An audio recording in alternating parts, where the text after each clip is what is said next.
አሰልጣኝ ጸጋዬ ኪዳነ ማርያም ዛሬ መቀለ ሰባ እንደርታን በይፋ ተረከቡ።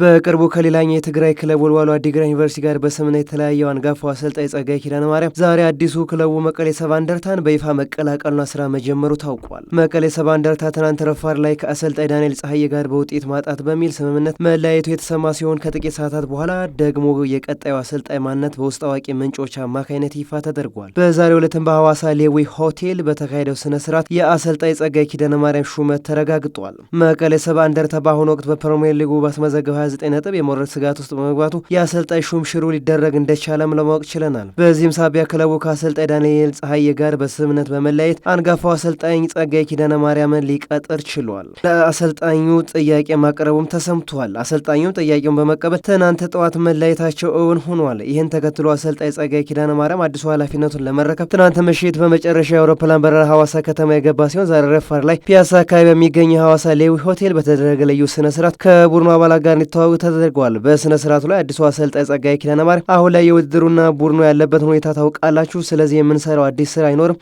ነገር ግን በቡድኑ ስነ ልቦናና ታክቲክ ላይ የማሻሻያና የማጠናከሪያ ስራዎችን በማከናወን ቡድኑን በሪጉ ለማቆየት በጋራ ጥረት የምናደርግ ይሆናል ሲሉ መግለጹንም ሰምተናል። አሰልጣኝ ጸጋዬ ኪዳነ ማርያም በዛሬው ዕለት ቡድኑ 4 ሰዓት ላይ ሊያደርግ የነበረው ልምምድ በሐዋሳ በጣለው ከባድ ዝናብ ሳቢያ እንዲሰረዝም አድርጓል። በነገው ዕለትም አሰልጣኙ ቡድኑን ማሰራት እንደሚጀምሩም ታውቋል። አሰልጣኙ ከቡድኑ ጋር የነበሩት ረዳት አሰልጣኞች አብረዋቸው እንዲቀጥሉ መስማማታቸውን እንዲሁ ታውቋል። በቅርቡ ከወልዋሎ ዓዲግራት ዩኒቨርሲቲ ጋር በውጤት ማጣት ሳቢያ በተፈጠረ አለመግባባት የተሰናበቱት አሰልጣኝ ጸጋዬ ኪዳነ ማርያም አሁን ላይ መቀለ ሰባ እንደርታን በኃላፊነት መረከባቸው ብዙዎችን እያነጋገረም ይገኛል።